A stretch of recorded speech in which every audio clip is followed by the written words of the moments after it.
We actually don't have real relationships with physicians or even doctors. Like our referrals are mostly community partners that we see as the people that we want to interact with. So we then started to figure out, okay, how do we go and connect and start to build a relationship with those people? And that for me has always been like, how do we provide as much value as possible to them with no expectation in return?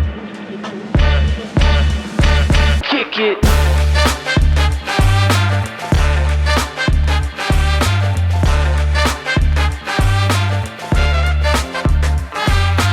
Welcome to Strata Stories. My name is Thomas Schreiber. I'm the Director of Marketing here at Strata PT. Strata PT combines your EMR and billing into one automated system to increase revenue and achieve a 99.99% reimbursement rate for physical, occupational, and speech therapy clinics. Recently, Strata PT was ranked the #1 EMR and billing system in outpatient therapy and rehab from KLAS Research. On today's episode, Paul Singh, CEO of Strata PT, sits down with Dalton Laino, co-founder of the Movement PTs. The guys unpack what it really means to build a brand in healthcare.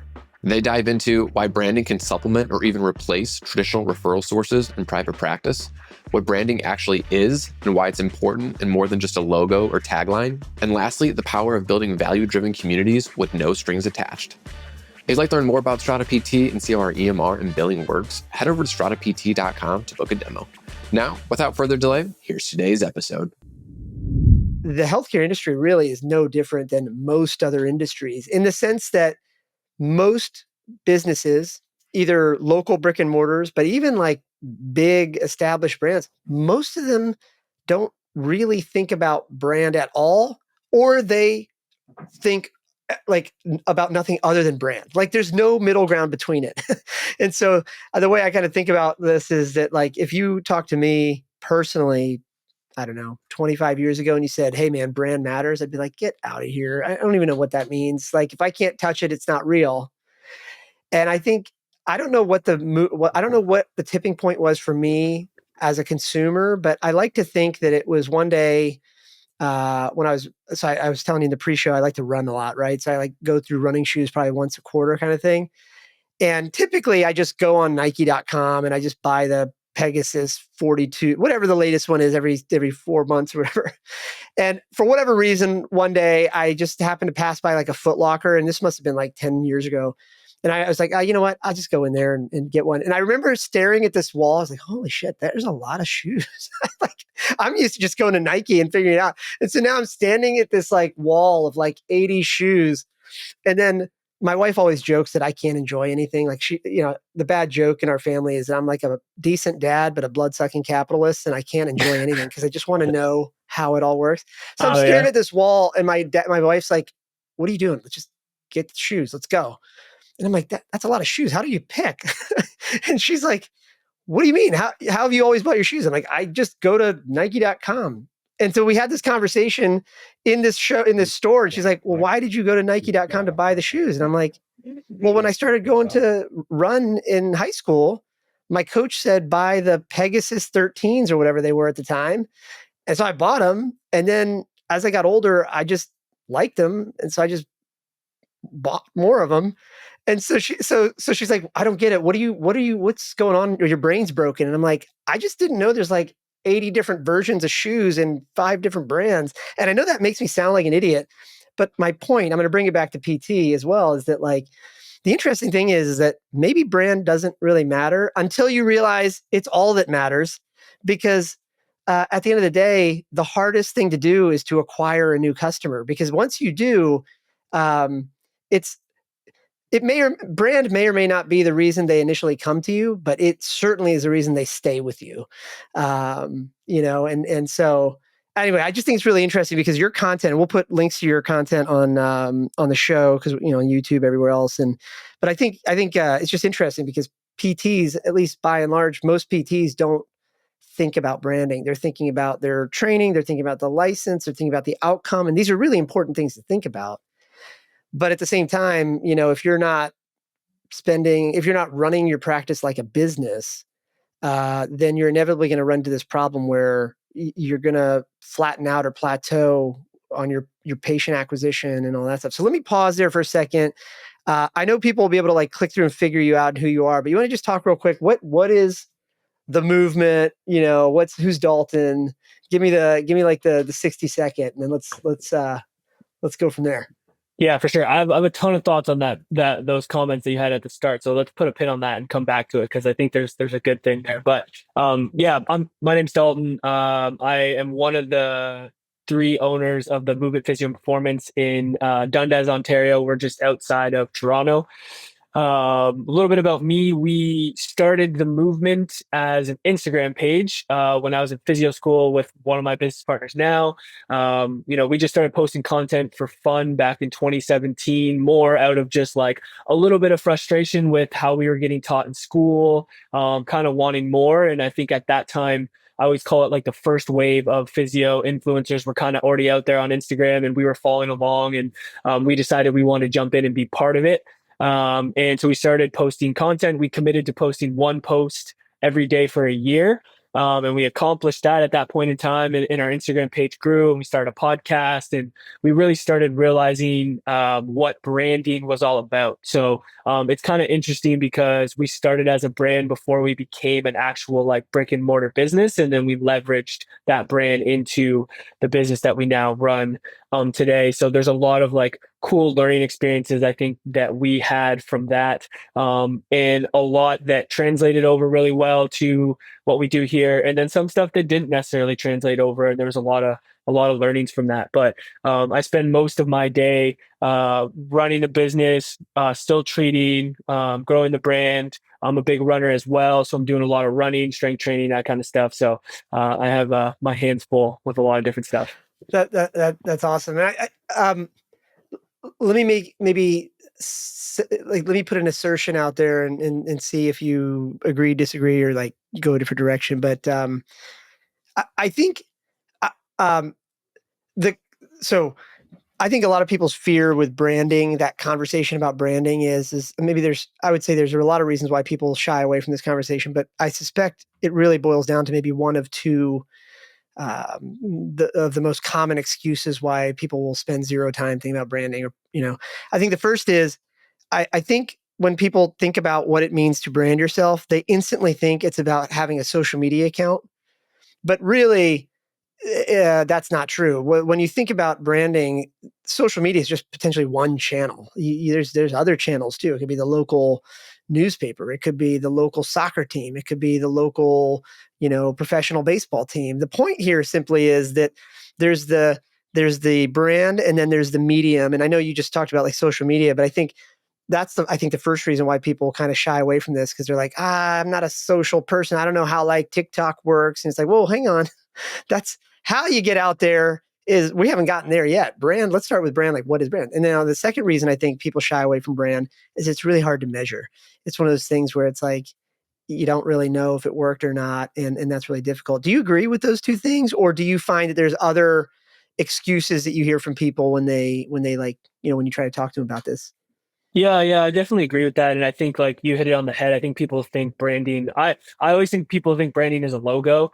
And Yeah, that's right. I've always, and it's a part of it, right? Like obviously this is our logo. We took a lot of time to think about that. We want it to look good, but branding to me has always been an expression of what you do or who you are as a business to the public or the people who are consuming you. And that gets expressed in many different ways. And it gets expressed in your visual system. It gets expressed how you speak and how you communicate about your business. It gets expressed in, the actual feel of your space and what goes on in the environment, the colors of your space, the way that it's set up, the physical space. Like it really encompasses everything of like who you are as either like an individual or a business and how you express that outwardly to people who Yeah. are consuming you. And I think social media is just a platform to then distribute that. And it's a relatively easy access. It's everyone has it, it's free, and it's a good way to get yourself out there. So I think that's why everyone leverages that Yeah. way to express it. But it's not really what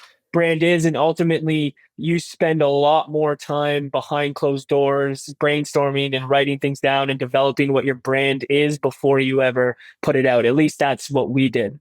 Yeah. Well, it's I think it's so interesting because like brand is one of those things where I love what you just said there about like business cards, because it's not like I've met so many people that are like, hey, here's my card. That's our market. Check out our marketing. It's like, well, hey, hold on, hold on.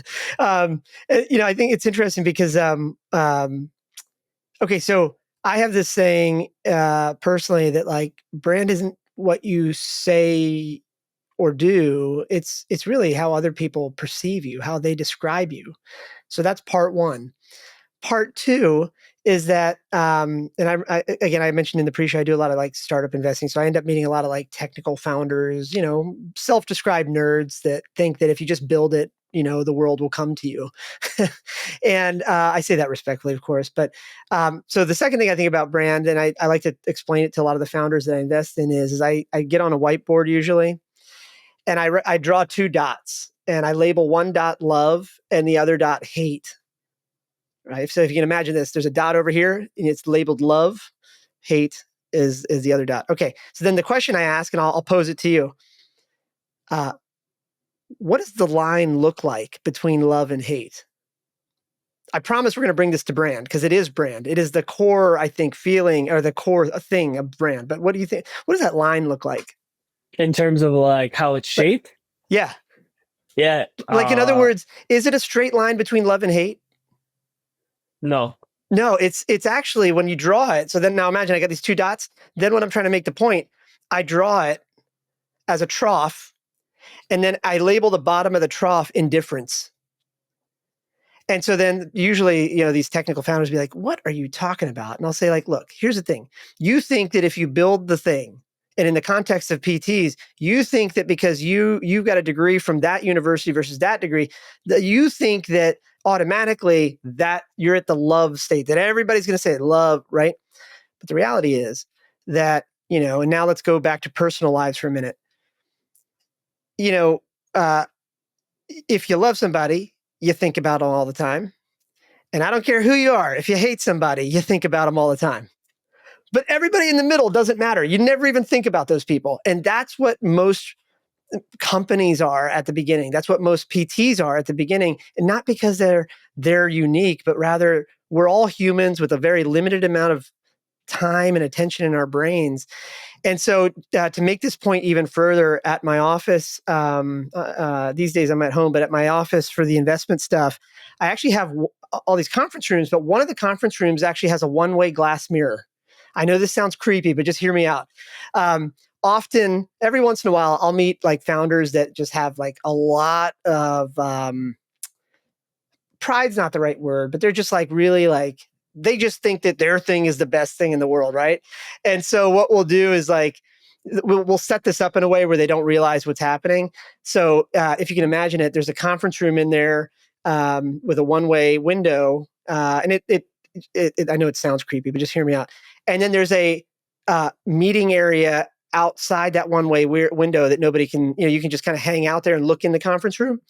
And so then there's a way to turn the switch on so you can hear what's happening in the office or in the conference room. So usually when we really have to make the point, maybe like really level set somebody's ego because we think they really have a good thing, but we just kind of like teach them a lesson maybe, is that like we'll have a casual meeting with them in this open area, but we'll flip the switch and they won't realize it, but they'll flip the switch and you can kind of hear what's coming through the thing. And what's happening on the other side is that we'll typically be doing user interviews. So like that particular office is based in a pretty downtown area. And we'll have one of our interns stand out front and be like, hey, for a $25 gift card, a Starbucks gift card, 15-minute, survey, doesn't cost you anything. We just want to ask you whether or not you recognize certain brands or names. And so we'll bring in these like random people. Like it could be old dudes, grandmas, 18-year-olds, right? And so now imagine this, you're sitting there with this like these founders that have all this hubris, this cockiness, whatever.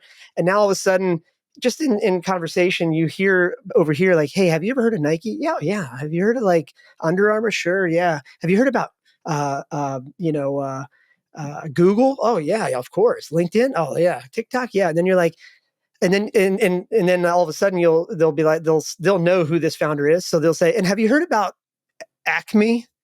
And they'll be like, what? What are you talking about? And then our guy will say, no, it's like the coolest thing in the world. You've never seen this website? Are you an idiot? And they're like, I literally don't know what that is. What is it? And, and the point is to show people that like your brand isn't what you say. It's, so anyway, I think you could probably do the same thing with PTs. I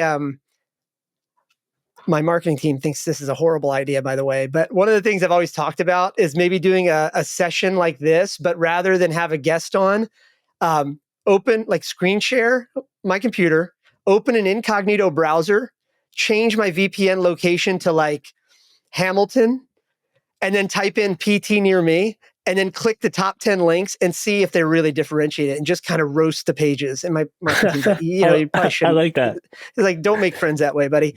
But the thing is to make the point that like brand matters. And the thing is like, you got to start from somewhere, and it's not the logo. It's not any of that stuff. It might be later on, but it's certainly not like let me make this statement. And I'm going to be quiet because I want to see what you think.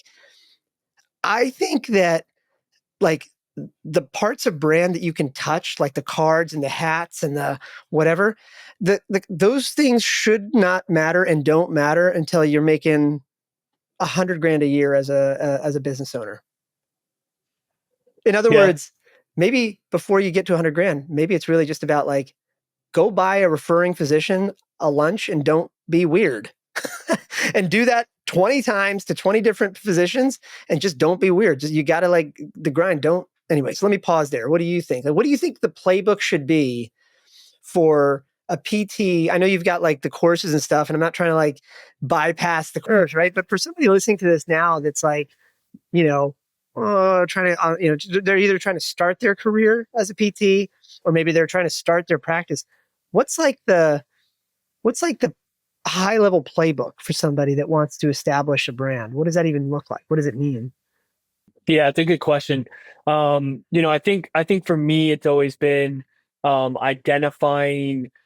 You have to sit down and identify who you are as a business, who you are, or who your business, what your business is. You have to identify the standards, the vision, the mission, all those kind of like, cliche things they tell you to do for business, but actually do them and take the time to figure that out. Because I feel like what happens a lot of times is people don't actually establish what that is for themselves or for the business. They rush through that process. And then when they're trying to go out to build this brand or build this community, they have no basis for who they want to connect with. So, for example, when we're sitting down and building out the movement, we always looked at, okay, who are the type of people that we want to work with, and then how do we go and speak to them? And you mentioned like going and buying a physician lunch. We actually don't have real relationships with physicians or even doctors. Like our referrals are mostly community partners that we see as the people that we want to interact with. So we then started to figure out, okay, how do we go and connect and start to build a relationship with those people? And that is always look for me has always been like, how do we provide as much value as possible to them with no expectation in return, because we just want to genuinely help people. So a lot of times what that looked like was, we would go to a run group or we would go to a CrossFit gym and we would just connect with the team. We connect with the coaches. We'd maybe jump into a class or jump in for a run and just start to establish a relationship. And then we would offer them an opportunity to interact with us through a seminar or a webinar or some type of opportunity where we could provide them value to support their community. And that just allowed us to allowed us to show people who we are. And I think from my perspective, the movement, we always have tried to come at, healthcare from a little bit of a different approach. So when people started seeing how we were communicating and how we were interacting, then they come on our social media pages and they see like, our branding in terms of just how our logo looks and the content that we put out. I believe that it's very different than a lot of the people in the community that are also providing physio. And I think that was a big separator from other people. And then that just started the ball rolling of like how we connected with, different communities. And that's where I would recommend people start. But it starts with actually doing the work of identifying, who you are, what your mission is, what your vision is, and actually truly like having that be a part of who you are or what your business is, not just something that you do to check off and then you put it on the wall and then it just sits there. You actually live that out. So let me start by saying I agree with you. I'm going to just start with that. because for the next maybe a minute or so, it's going to sound like I don't, but I do agree with you. What's interesting about the way you explain that, that I don't want to, like, I'm pointing at you, but really for the audience to pick up on, is that it, if you listen to like what Dalton just said there, or just watch him or whatever on YouTube or whatever, it's like the interesting thing about what he just said there is it's more interesting to pay attention to what he didn't say there. So, for example, we learned really quickly earlier in a different context that you run. And then as you started talking about brand and you started tying it back to how you did it, you started talking about examples that really are only specific to running. You didn't talk about wrestling. You didn't talk about like the reason why referrals didn't matter to you, because like you're not looking for somebody coming from, primary care physician. You're like looking for athletes, particularly running, because that's what you do.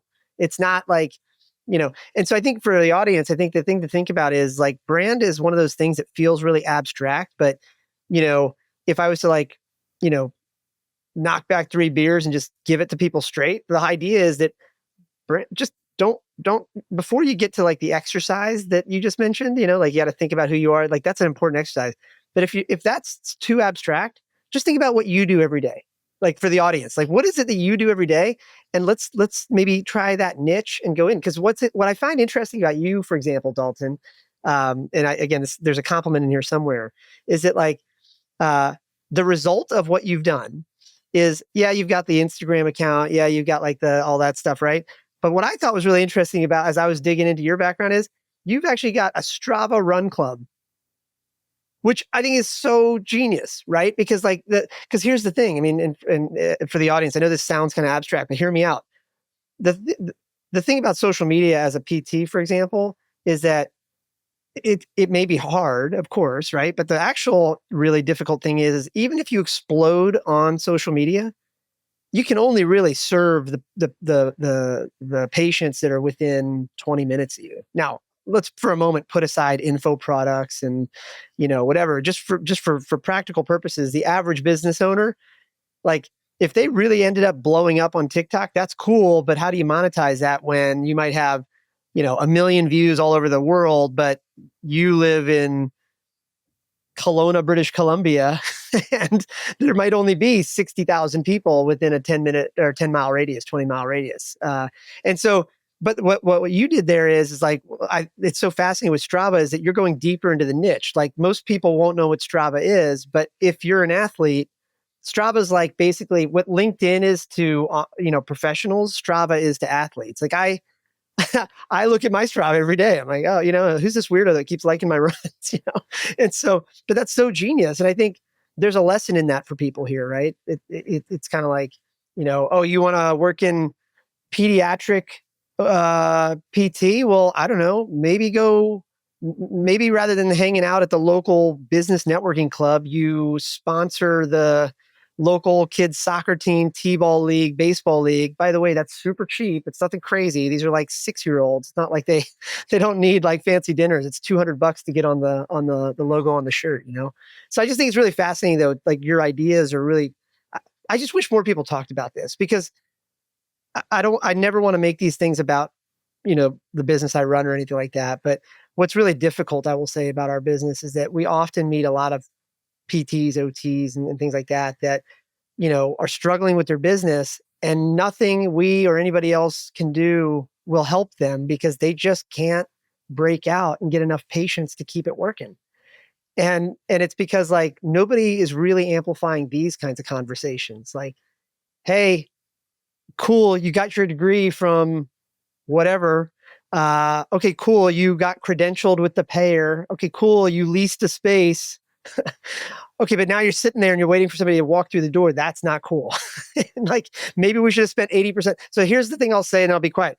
I would argue that for most people starting their careers, and maybe even starting their business, the counterintuitive thing I would say is once you've got the degree or once you've like committed to starting the business, I would say 80% of your time should be spent on marketing and branding, and maybe 20% of the time on everything else. And before all the nerds get on me, like, well, when are you going to see patients? You're going to be working more than 8 hours a day when you first start out. I don't care who you are. So let's just agree that you're going to have to see the patients, and that's like that's the standard. But 80% of your time should be thinking about marketing and branding because it's the only way to stand out. Um, Actually, I'm going to pause here, let you talk because I had a conversation on a totally different topic yesterday with somebody random, but it actually came back to branding and marketing. But I'll talk about that in a minute. But go ahead. Um, Response. I can prompt you with a bunch of questions because but anything you want to like push back on? No, I just agree. And I think most people most physios, let's say, or just from what I've seen, they just look at social media and branding in the wrong way. And they look at it very much as like, this like transactional thing where it's like, okay, I put out content and that's going to get me, people back, but like it's just a way to amplify your your brand and your business and how you can get people to connect with you. And that's how we've always looked at it, because you made a good comment on people could blow up on social media, but then your brick and mortar business is in Dundas, Ontario. And that was a big thing that we learned really quick, because we started the Movement Instagram page as just a brand without a business. And we went into business with about 30K followers on Instagram at the time. And we had this idea of like, oh, this is going to be great. It's going to translate over so well. And it didn't. And we had to pivot to how we utilize, our Instagram and our social media. And we look at it as a way to bring brand awareness to the community. So we pivoted the way that we put out content. We started moving away from like just posting content as PT students out to other PT students. And we started shifting it towards like, how do we show people what we do here at the movement and who we are and what we stand for and how we're going to help you. And so that just transitioned the way that we communicated. It transitioned the way that we actually put like the visual look of content out. It transitioned to, the different styles of things that we're going to do. We looked at it more as like, okay, how do we create community for people to, connect with us? So the Strava is a great example of just like building a community online in a space where the people that we want to work with will be. But it's not just doing it because you want to be there to get business. It's being there because you want to actually add value to the people that are there. And that's what we've always approached it. It's like, I love it so much. It's like, I just want to help as many people as I can and provide an opportunity for people to, run or move or get stronger. So if they come to our Strava to interact with us from that standpoint, and they get that, great. And then if they have an injury or something pops up, we're here to help you, if that's the case. But it's not like I'm going to Strava so that I can get this client. And I think that's where people make the mistake of like, I'm going to go to Instagram to get this client. But that's not how I viewed it. And I just don't think that's a productive way of looking at it. Yeah, it's interesting. Again, I can't say this enough. As an entrepreneur, again, everything we're talking about here, again, I just want to stress to the audience is like everything we're talking about here applies whether or not you plan to start your own practice or you know, are just going to work somewhere else. Either way, you have to think about your career and your business entrepreneurially, and everything we're talking about here applies. So, in other words, you know, somebody could be watching this and say, "I'm going to shut this off. I don't care about starting a practice. Brand doesn't matter." It absolutely matters because the reality is, let's use TV personalities for a minute. I remember one of the other tipping points for me mentally, and again, I know you're based in Canada. I'm based in the U.S., but maybe you have similar stories in Canada. But um, I remember, growing up, my dad always had like the news on. There was always one TV in the house that had the news on all day. It's just he wasn't watching it. He liked the noise of the news, right? And for whatever reason, it was always NBC. It was Channel 4. I still remember it's Channel 4, and like all through the day, it'd be like news, NBC, NBC. All right, so I remember as a kid growing up, I don't know if you had the same experience, but even as a kid, like I never really watched the news, but because I could hear it enough, especially when I was getting ready for school in the mornings, I could recognize the anchors. And I remember like the morning news, the NBC Today show would come on. It's got like the anchors. And I remember at the time, I'm 44 now. So this must have been like 20 years ago, maybe 25. Anyway, there was an anchor there at the Today show named Katie Couric. And I remember one day she's like, "Hey, this is going to be my last taping here. And, I'm so sorry to go. Thank you for the memories." And so she signs off. And so I'm just like, oh, where'd she go? And so then I like Google this. Or at the time, Google wasn't really around. I think it was like Ask Jeeves or something. I was like, where's Katie Couric on TV? And it was like she moved to CBS or something. And so I started like Googling there, looking this up on the internet. This is maybe late 90s. I don't remember exactly when it was. You guys can figure it out. But point is, here's the part that was like another aha moment. Because at the time I was running my first business, data centers and hosting, all that stuff. Anyway, here's the thing. What was really fascinating was that in the other news, because CBS and NBC didn't want to talk about anything other than NBC wants nothing to, they're just like, thanks for your time, Katie. They like scrubbed her off the website super fast. And then CBS is like, welcome to Katie Couric. They're so excited, right? But every other news organization at the time was talking about the negotiation that Katie Couric had done, where most anchors were coming in saying, look at how good I am at being an anchor. Like look at all my reels and stuff. You can see how I'm doing. Katie Couric's negotiation style, according to the news at the time, was that her agent basically said to CBS, it doesn't matter whether or not you like Katie Couric or want Katie Couric. The question is how much are you willing to pay for the 15 million viewers that will follow Katie Couric anywhere? And that's brand. It's not palpable until all of a sudden it is. But the difficult part is like figuring out how to start, and where to go. And now that example though, I know is also difficult because 14.5 million viewers or whatever, that doesn't apply to PTs, right? We think about like, okay, like I live in a town of 50,000, and so here's where it does get interesting for people. I think there's two things to think about, whether you're thinking about this branding stuff for career purposes or your business purposes. From a career standpoint, I was actually talking to somebody yesterday. I was at a coffee shop. Somehow I ended up talking to this one young kid. I would say he was like mid-20s or something like that. I could see he was working on a resume. And I'm a weirdo, man. I'm an extrovert. So I'm like, hey, what are you working on? And he's like, oh, I could tell he was nervous. Like, no, I see your resume. Like and he's like, oh yeah, I'm just trying to, applying for this job. And I was like, you think anybody reads any resumes? And, he was like, I could tell he's like, who the hell is this guy? What in the world? And I'm like, hey man, I'm not trying to give you a hard time. The reality is, don't stress too much about this resume. Nobody reads it. And the reality is, it's not because they don't read it because your resume sucks. It's because anybody worth working for has got 1,000 resumes already. Yours is just going to go into the pile. And so he was curious enough to be like, well, what do you propose? And I was like, I don't know what you do, but let me tell you something. As a business owner, I really don't care what's on the resume. If I have to look at the resume, then you're like you're a cost to me, like a cost center. But like, if you were to say, get a warm introduction to me, I mean, like I'm on LinkedIn, whatever, like if you want to be here, do the work to make the warm intro to get here, because that's how you differentiate yourself, because somewhere else, somebody else is going to have a better resume. If you think your career is going to be determined by the quality of your resume, you're wrong, because ultimately the best roles, the best promotions, the best jobs you could ever have never get posted on Indeed.com. They go directly to the person. Like somebody says, hey, like I'll just use your business as an example for other PTs.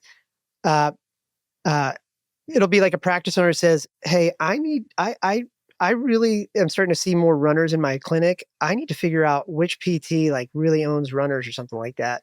And somebody's going to say, oh, have you seen this guy Dalton? He's like down the street here in Dundas. Right. And that's how this really works. Anyway, he actually ended up texting me afterwards. And so we'll see where that goes. But from a career standpoint, brand matters, because the older you get, by the way, brand matters even more, because there's always going to be some young buck 20 years, your junior, that doesn't have kids, doesn't have obligations, and can grind for 23 hours a day. And I'm not going to do that at 44, but on the business side too, it's the same thing. Like I was talking to, so the funny thing is I see a PT here in town who is actually one of our customers, but he has no idea who I am. And I like it that way, because it like gives me a good way to like kind of get a pulse of how people use our products.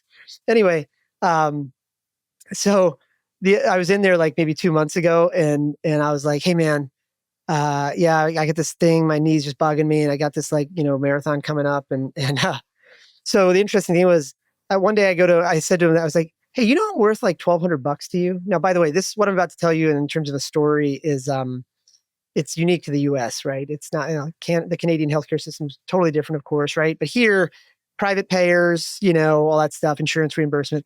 So I said, hey man, I'm worth like $1,200 a year to you.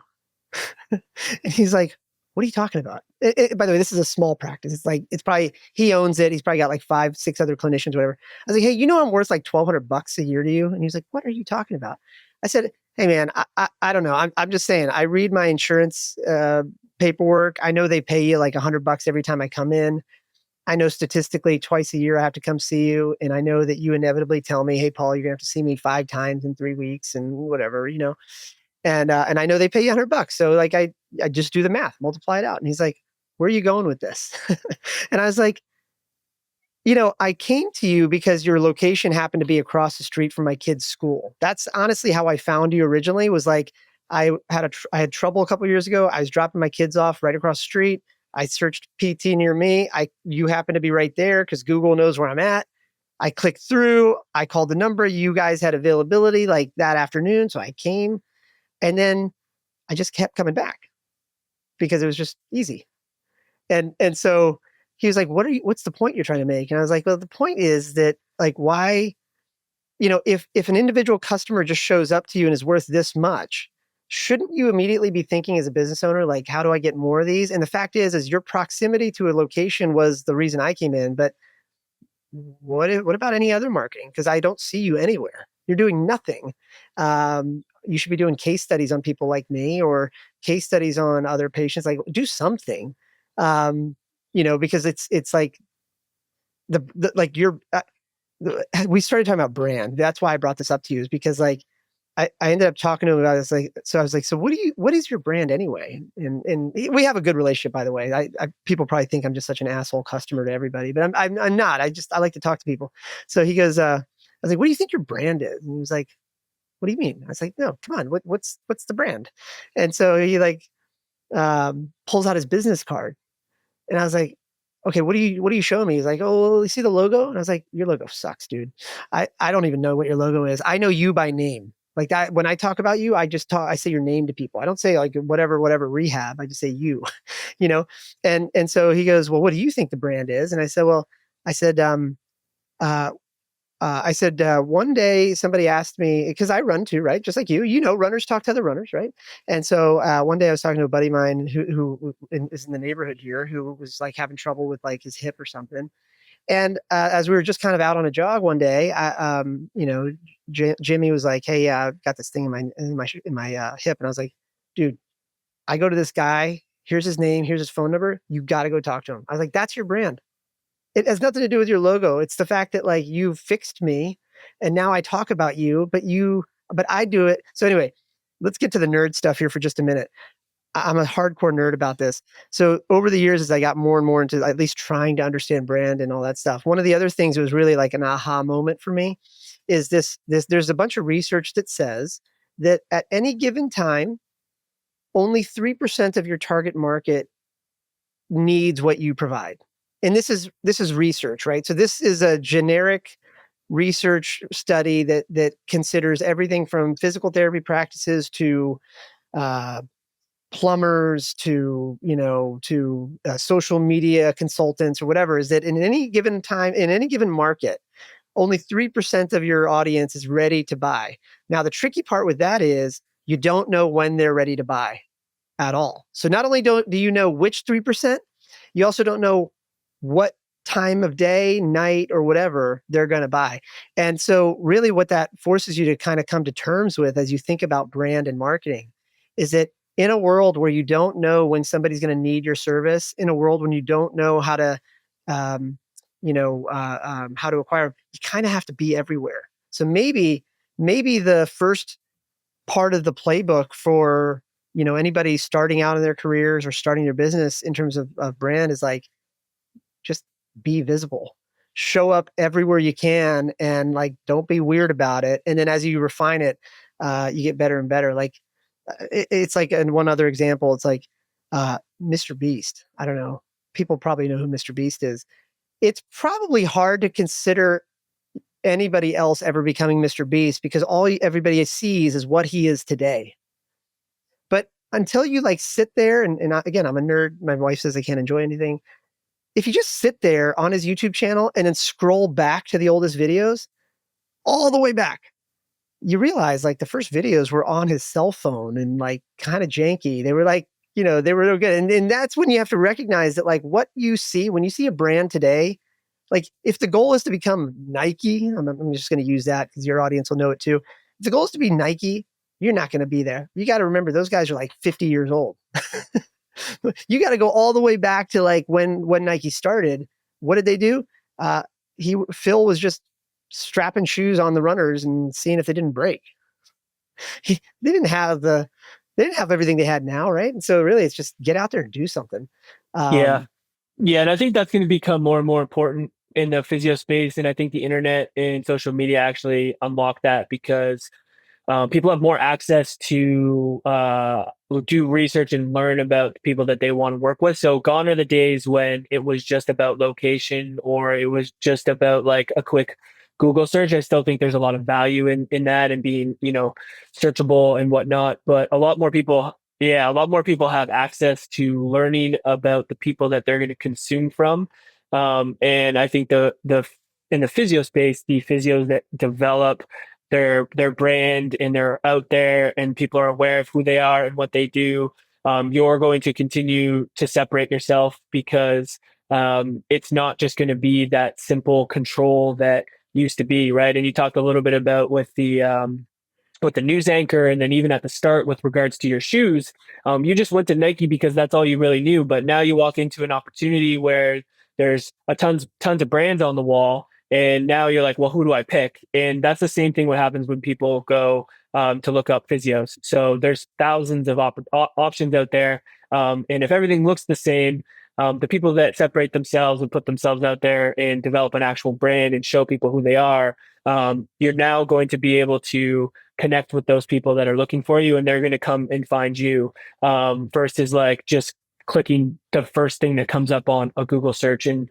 I think you see that already playing out, but I think it's going to continue to become even more and more of an important thing as the consumer gets more and more control over where they go, instead of being told where to go. And so I think it's only going to get more important. One of the guys on our podcast, Anthony Meritato, is in Ohio. And on a different episode, maybe a year or two ago, I said, hey, what's the most fast? So he's like, he had started spending more time on YouTube and his content started blowing up. And he's like, I say this with all the respect in the world, Tony, if you're listening, is that he's not the guy you would expect to be on YouTube. I say that with respect and all that, right? But it started blowing up. And I remember on one episode that he was on here with us, I said, hey, what's been the most surprising thing to you about social media? And I expected him to say things like generic things like, well, I didn't think it was going to blow up. What he actually ended up saying, so I think in his practice, he focuses on like total knee replacement, patients that have had total knee replacement and things like that. He said the most fascinating thing to him was that, some subset of patients would drive 16 hours from places like Texas to come see him because of the trust he had built through all the content that he was on putting on YouTube. And to your point, you mentioned the example of Googling. Like, of course, everybody's going to Google everybody else. So you better be visible. And if you're not, like, if you don't create your own narrative, somebody will create it for you. And it's Yeah, and probably I not going to think be the even narrative you more, want. yeah, even more than just being visible is that like when people come to, because everyone's visible for the most part, like most people know to have a website, but like when people click on your website, what is that expressing? And that's brand, and that's like where you need to have a way to communicate who you are, how you're different, how you're going to help this individual, and then have options to build that trust, like you're saying. And the best way to build trust is provide value without any expectation in return. And so when people click on our website and then they stumble across our Instagram or our YouTube channel and they see all this content that's talking about a lot of the things that they're dealing with and showing that we have an expertise in that area, that we're also willing to help. We're showing our personalities and who we are, and we show our space, and our space looks a lot different than most physio clinics do around here. All of those things are speaking to the individual to want to fill out a form to do a discovery call with us, versus clicking on a website that just has a list of like all of the the diagnoses that they work with, and where to call, and that they cover insurance, but there's nothing to do with how they interact, what they want, like that. The newer the younger generation, as we come up and up, people want to see more and more and want to have a relationship with the people that they're working with. And I think that's only going to continue to become more important as we move through the next 5 to 10 years, you know? Yeah, agreed. All right, so I want to be respectful of your time. Obviously, we're going to put links to your social media and everything else. But if people want to get in touch with you, learn more about you, where would you tell them to go? Yeah, I mean, if you guys want to check out what we do at the movement, at the MDMT PTs on Instagram is our Instagram account. We put out content there every single day. We have our YouTube channel, the movement, which we've really been working on getting the YouTube channel up. We're on a mission to get 500 subscribers this year. So we're putting out content continuously there as well. So those are two cool areas you can check out just to learn a little bit more about the movement. And then you can follow me on Instagram, dlaino.93. I put a lot of content out there as well. It's kind of merged with a lot of the business stuff that we do, but you can get a little bit of a sense for me and the things that I like to do. All right, I'm going to ask you one question before I let you go. And I'm going to Okay. put you on the spot. And then if you totally hate what you say, we'll just edit it out at the end. Okay. Knowing what you know today, and don't tell me anything that you don't want public, right? But just as a high level question, obviously you've become an expert. It's obvious, right? So if you had to start over today, start your practice over today, knowing what you know today, how much faster do you think you would have been able to get to where you are in terms of like success financially and otherwise? Like, is it twice as fast? Is it 10 times as fast? Is it not as fast? Like, what do you think? So I know it's a weird question, right? But however many years it took you to get to where you are now, if you had to start over now with nothing, but everything you know today, how fast do you think you get back to where you are today? Yeah, that's a great question. I mean, our business is 5 years old. I've been doing content for 7 years, like through the movement. I would say that I think I could probably,